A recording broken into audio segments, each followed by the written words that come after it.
आज का समय ऐसा हो गया है कि लोगों के अंदर से इंसानियत ख़त्म होती जा रही है। कुछ लोग इस हद तक गिर गए हैं कि किसी मासूम या लाचार को भी नहीं बख्श रहे हैं। तो हम बात करने वाले हैं इंडियन ब्लॉगर साक्षी की, जिनका यूट्यूब पर साक्षी विवेक गहलोत के नाम से चैनल है। उनके पति का एक्सीडेंट हो गया था और वो इस समय कोमा में हैं। उनके पति की हालत काफ़ी ख़राब है। उनका एक बेटा भी है जो भी काफ़ी छोटा है। साक्षी अपने पति की वजह से बहुत परेशान है। उनके पति के इलाज पर बहुत पैसा लग चुका है, यहाँ तक कि उनकी ज़मीन भी बिक चुकी है। वो दुखिया औरत इतना सब कुछ कैसे मैनेज कर रही है, ये तो वो ही जान सकती है। लेकिन फिर भी कुछ घटिया लोग अपनी हरकतों से बाज नहीं आ रहे हैं और इतने घटिया घटिया कमेंट कर रहे हैं उनकी वीडियोज़ पर। उनके मासूम बेटे के बारे में भी इतना घटिया बोल रहे हैं। तो आप खुद ही साक्षी के मुँह से सुनिए कि उनके बेटे के आज भी घुट रही हूँ और हमेशा घुटूंगी जब तक ये ठीक नहीं होंगे। लेकिन आप लोग इस कमेंट को पढ़ो और इस कमेंट को पढ़ने के बाद बताना कि क्या मेरा गुस्सा जायज है, क्या मैं सही कह रही हूँ। अगर मैं गलत हूँ तो आज आप लोग मुझे कमेंट में बताओ कि मैं गलत हूँ, फिर मैं जो मुझे करना है मैं करती हूँ। फिर अब लास्ट हो गया, अब इससे भी ज्यादा मेरे लिए कुछ नहीं है और मेरे बेटे को तो खतरा है। मैं तो क्लियर कह रही हूँ।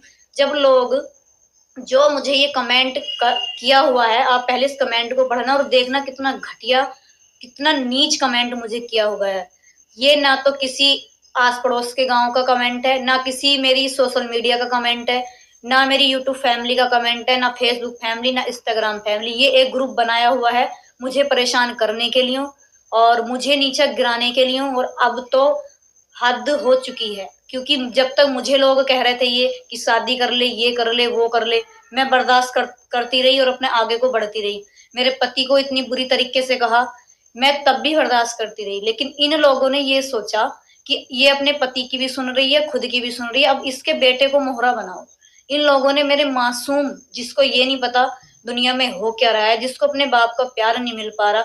दुनिया के बच्चे अपने बाप के साथ मोटरसाइकिल पर आगे बैठ बैठ के घूमते हैं, मेले जाते हैं, सब जगह जाते हैं। मेरा मासूम कहीं नहीं गया 2 साल से, बस मेरे मायके चला गया 2-3 बार मेरी साथ। उस मासूम को ये लोग नहीं छोड़ रहे। तो सोचो, अगर विवेक को कुछ होता है तो मुझे और मेरे बेटे के साथ क्या हाल होगा। उसके बाद ये सोचो, जब ये लोग जिंदे पर भी ऐसे ऐसे कमेंट कर रहे हैं सारे एक साथ मिलके, तो बाद में ये लोग मेरे साथ क्या करेंगे। अब मैं पहले आपको कमेंट दिखाती हूँ। ये पढ़ो आप कमेंट। डुग्गू को पनौती बताया जा रहा है और डुग्गू को दूर करने की कोशिश की जा रही है। और इस कमेंट को भी पढ़ो आप लोग। आप लोग ही सोचो भाई बहनों, और माताएं भी जुड़ी हुई हैं मुझसे, कि जब मेरे जिंदा होने पर मेरे बेटे के लिए इतनी जहर घुला हुआ है कुछ लोगों के अंदर, तो सोचो अगर मुझे कुछ हो गया तो मेरे बेटे का क्या असर होना है। ये तो इसका तो आप देख ही चुके हैं कि दुनिया में कितने कितने नीच लोग हैं।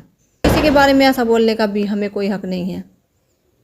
मैं तो आप सभी बहन भाइयों से यही प्रार्थना करती हूँ कि इस दुखिया बहन का ज़्यादा से ज़्यादा सपोर्ट करें और ऐसे नीच लोगों को जवाब ज़रूर दें।